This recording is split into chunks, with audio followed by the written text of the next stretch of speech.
Tere ilusat hommikut. Käes on pühapäevase mõtiskluse aeg. Ja täna mõtlesin, et räägin sulle natukene sellest, miks me jääme emotsionaalsesse kaosesse kinni.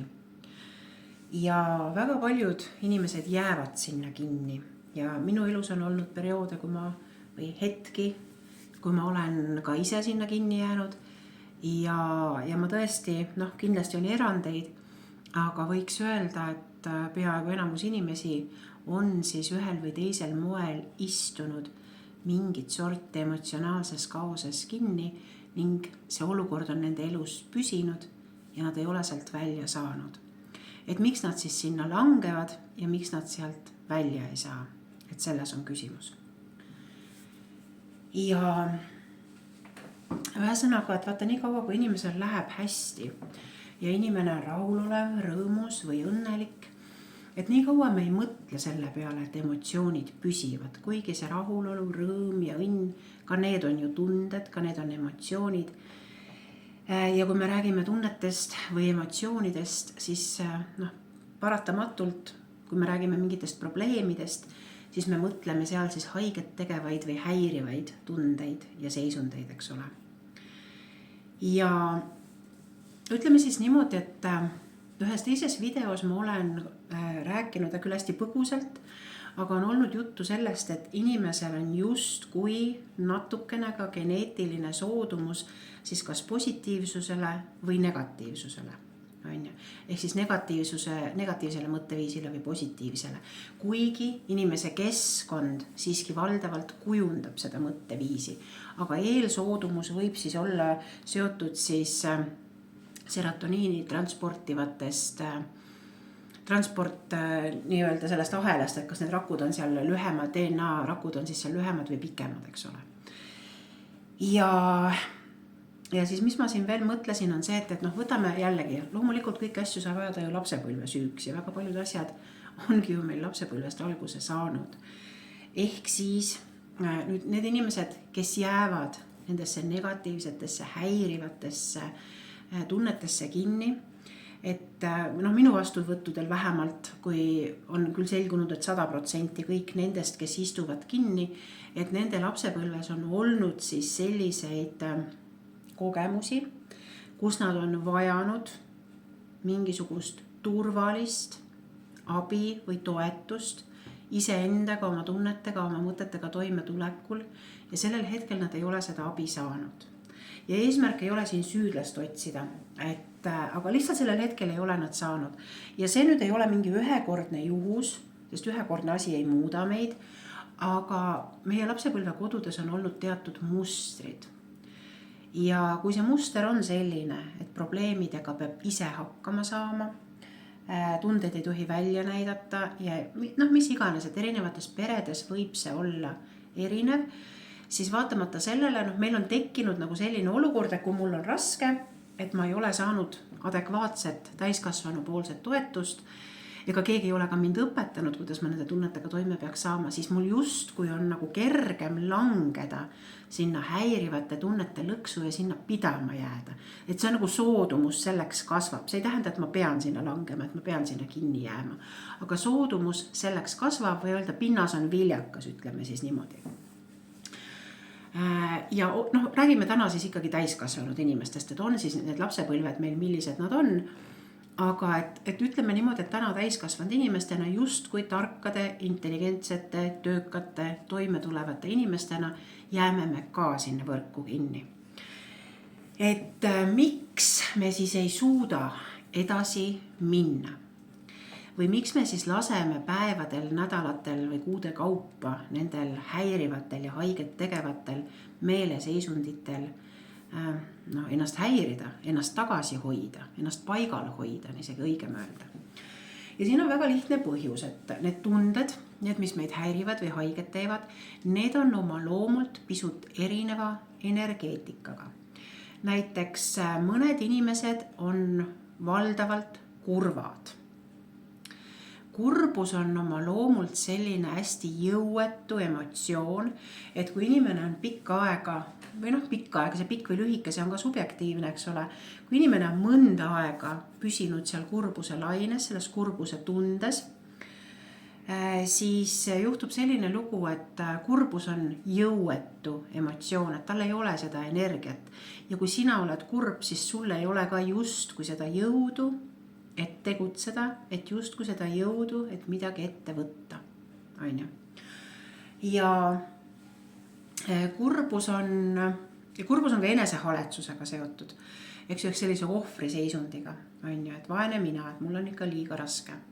Et midagi taolist, eks ole. See nüüd on see, mis hoiab nagu kõige kauem paigal. Ka teised häirivad tunded hoiavad meid tagasi, aga võtan siin näiteks vastukaaluks näiteks, viha on liiga ilmselge, võtan siin vastukaaluks näiteks õeluse. Et või siukese, kui ta ütleme õelus või natuke siukene väikene õelus, väikene pahatahtlikkus või selline, kellel on õelus, kellel on kättemaksuhimu, kellel on kriitikahimu, et ka see võib siia alla minna, eks ole. Et ühesõnaga, et kui see kurbus muutub välja kannatamatuks, siis inimene, tal ei ole seda jõudu, et teha. Aga mõnikord, meie tunded ei püsi ju staatiliselt samad, et nad ikkagi muutuvad. Ja see tähendab, et ta võib muutuda siis selleks õeluseks või kriitilisuseks või veel millekski, mis seal on nüüd seda teatavas mõttes sellist agressiooni. Sellist viha, et viha võib olla ka siuke puhas viha, eks ole, mis nagu purustab ja põletab, aga ka sellises õeluses või kiuslikkuses või seal on ka seda agressiooni sees. Ja miks siis need negatiivsete tunnete otsas kinni istuvad või seal lõksus kinni istuvad inimesed on tihti siis kiuslikud? Miks nad on õelad iseenda ja teiste suhtes? Sellepärast, et see aitab neil sellest kurbusest üle saada. Nad ei vabane sellega sellest kurbusest, aga nad siis ei tunne seda kurbust, nad ei tunne siis seda ohvri mentaliteeti, vaid neil tekib justkui selline illusioon, et kui ma siin kiunun ja õelutsen ja vingunen, mis sisaldab agressiooni, et siis ma justkui nagu teen midagi, et seal on natukene sellist aktiivsemat energiat ja inimesel tekibki see kujutlus, et sellega ta juba nagu teeb midagi. Kuigi tema reaalne olukord sellest ei muutu, vähemalt paremaks mitte. Ja iseenesest see emotsionaalne kaos ju ikkagi püsib, et see, kui sa kritiseerid ja vingud kogu aeg, et ega see ju ka siis su probleemi ei lahenda, eks ole. Siis et mis siis veel on oluline teada. Nüüd võib juhtuda niimoodi, mina ise oma teraapia ja nõustamisseantsidel olen kokku puutunud selliste inimestega, kes tulevad vastuvõtule ja neil isegi ei ole emotsioonide teemad, seal võivad ükskõik mis asjad olla. Tavaliselt inimene pöördub, siis tal on mingisugune eesmärk või mingi teema, millega ta tahab tegeleda teraapias. Et tavaliselt ei tulda nii-öelda turismireisile, et vaatame, mis saama hakkab. Ja tuleb mingisuguse teemaga. See teema üldjuhul ei ole siis seotud kurbusega, aga see kurbus tuleb välja. Ja terapeudina ja tervendajana mina tean seda, et kurbuse all on alati viha, alla surutud viha. Ja mõnikord see viha võib väga sügaval olla. Ja kahetsusega pean ütlema seda, et väga paljud inimesed, nii minu sihtrühmast, minu klientidest kui ka teised inimesed, keda ma tean, kui oma tutvusringkonnas, kellega ma olen vestelnud, tegelikult ei tunnista seda, et neil on viha. Ja toon näite, et ühe korra mul oli mingisugune loovteraapia koolitus ja seal meil oli siis ka, et emotsioonidega oli siis teatud ülesanne läbi loovuse seal ja loovust kasutades siis emotsioone lahendada. Ja tegelikult on hästi normaalne on see, et kõik tunded, nii toredad tunded kui häirivad tunded on tegelikult loomulikud. Tunne ei ole ei hea ega halb. Tunne on indikaator, mis näitab sulle, millises seisundis sa oled, mis paigas sa oma elus oled. Et tunne on nagu see lakmuspaber, et häiriv või haiget tegev tunne võiks olla sinu jaoks nagu äratuskell. Et kui ma juba mõnda aega tunnen nii, siis tegelikult ma peaksin midagi muutma ja siis tuleb välja selgitada, et mis asi see on, mis seda muutust vajab. Ja siis koolitusel olid mul mõned prouad seal ja nad omast arust olid muidugi ülivaimsed ja kõik, mida nad seal kõik rääkisid ja teadsid ja siis juhtus selline lugu, et oli vaja seal tunnetega tegeleda ja siis mina nagu provotseerisin, et aga viha. Ei mina küll vihane ei ole, et ega ükski normaalne inimene ei ole ju vihane. Panid tähele, kuidas mu hääletoon muutus. Mina ei tea, kui ma päev otsa sellise hääletooniga räägin, kes mind üldse tõsiselt suudab võtta. Tegelikult mitte keegi on ju. Ja kui inimene ütleb mulle niimoodi, et ma ei ole mitte kunagi vihane, see ei ole veenev, on ju. Ja siis just see ettekääne, et ükski normaalne inimene ei ole vihane. Kurbus oli tema jaoks normaalne tunne, kurbust ta tundis, eks ju.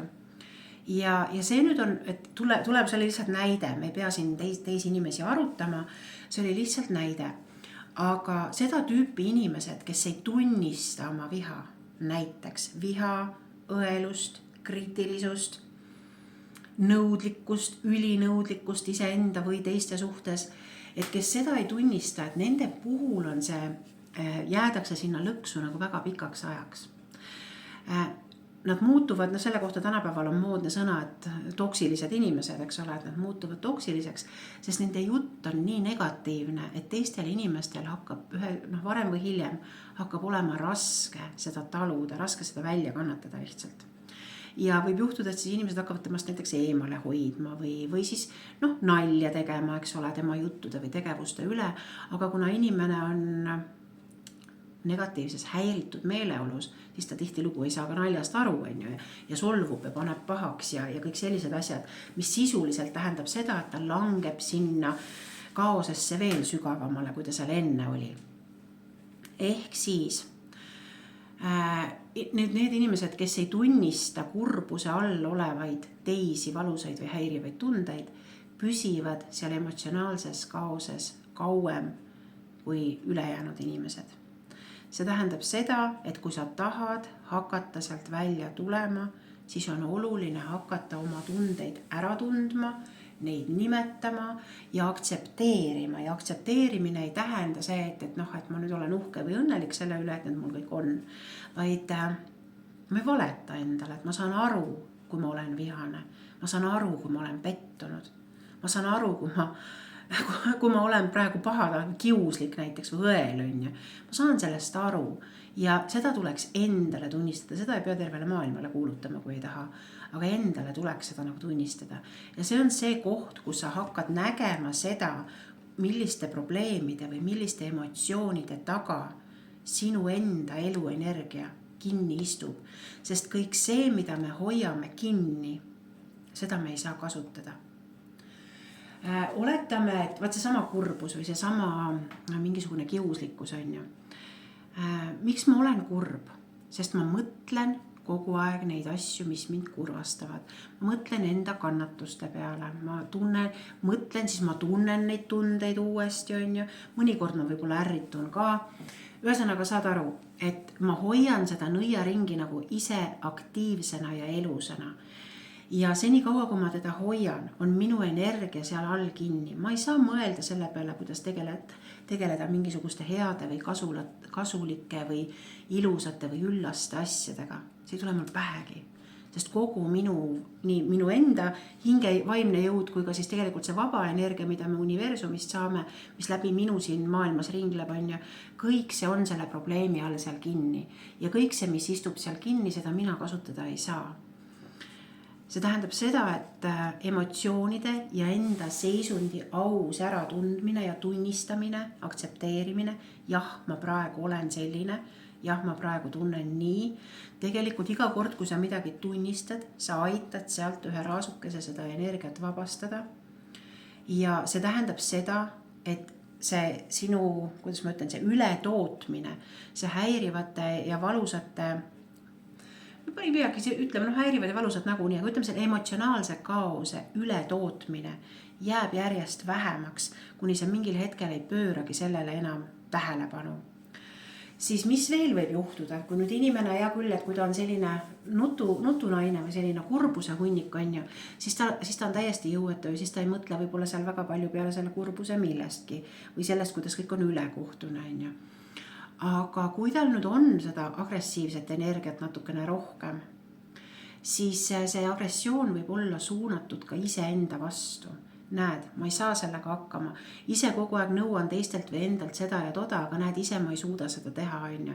Et miks ma üldse jõuab, eesmärk ei ole või ühesõnaga, inimene ei tahagi ennast võib-olla tappa või ta ei mõtle elust lahkumise peale, on ju.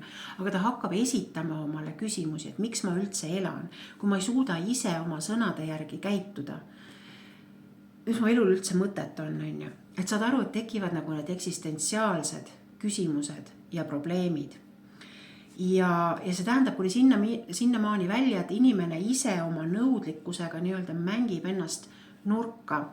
Et see sisemine kriitik ja teised meie sellised, võiks öelda siis allisiksused. Et seal jungiaanlikus psühholoogias on päris palju neid allisiksusi, tegelikult ka teistes psühholoogia suundades. Ja siis juhtub selline lugu, et meile tundub ja kui me sellest aru saame, et me tegelikult kritiseerime ennast või teisi või siis ennast ja teisi, et kuidas keegi on ju, et kui kritiseerime ja oleme nõudlikud ja tõstame latti järjest kõrgemale ja kõrgemale ja kõrgemale ja esitame eksistentsiaalseid küsimusi, et miks me siis elame, kui me ei suuda seda või teist teha või miks me üldse siis töötame sellel ametikohal või miks me üldse lapsed sünnitasin, kui ma neid kasvatada ei oska, kuni sinnamaani välja, eks ole. Ja siin on nüüd, ja siis inimesed on nagu enda suhtes pahased, et näed, et ma olen enda suhtes nii vaenulik, ma olen enda suhtes nii kriitiline, absoluutselt on kriitiline, on ju, aga see on juba tagajärg. Et siin on nagu oluline teadvustada endale seda, et mitte see, sina ei ole see, kes nii kriitiline on. Muidugi jah, isiksusena sa oled, aga et kui sul on raske sellega nagu terviklikult toime tulla, siis on oluline siin nagu teha vahet see, et mingi osa minust mõtleb nii, mingi osa minust tahab seda või teist. Et sinu sees on ju olemas tegelikult ka need osad, kes on turvalised, kes on rahul olevad, kes on elurõõmsad, kes on abivalmid, kes on hoolivad. Sinus on ju need osad ka kõik olemas. Need osad ei ole surnud, on ju. Et see tähendab see, et kui sa ütled, et mina olen enda suhtes nii vastik või käitun enda suhtes nii vastikult, siis mingi osa sinust käitub. Ja vaata, see on ka nagu selline hea profülaktika või hea emotsioonide hügieen iseendale, et hakata neid osadeks võtma ja siin ei ole eesmärk analüüsiga ennast ära tappa, vaid eesmärk on see, et sa oma sõnadega iseendale liiga ei teeks. Et vaat mina olen enda suhtes vastik on liiga suur üldistus. Mingi osa on mõnikord minust iseenda suhtes ülekohtune või vastik, on ju. Ma võin selle osale ka nime anda, on ju. See kriitiline osa minust on ülekohtune ja vastik iseenda suhtes ja sageli ka teiste suhtes, on ju. Ja see tähendab seda, et ma tegelikult aktsepteerin seda, et minus on ka need hoolivad ja heatahtlikud osad siiski veel alles, on ju. Et kas see põhimõte oli sulle arusaadav, et anna siin video all kommentaaris märku, ütle jaa, kui see jutu mõte sinule kohale jõudis, sest ma enda puhul panen tähele seda, et mõnikord lähen ise nii kirglikult nagu teemasse sisse, et siis kipun mitu korda kordama sama asja või siis teine asi on see, et hakkan mingit suunda selgitama ja võib-olla libisen millestki üle. Aga jutu mõte oli siis see, et selleks, et emotsionaalsest kaosest hakata välja tulema, esiteks on vaja oma tundeid tunnistada, ka viha ja vihaga kaasuvaid tundeid on vaja tunnistada ja teiseks ära tee üldistusi, vaid näe endas erinevaid emotsionaalseid osasid ja teistes inimestes samamoodi, sest ka nendes on need head osad alles. Mina olen Kaidili Välb, psühholoog, psühhoterapeut ja kohtume järgmisel pühapäeval. Ilusat päeva sulle!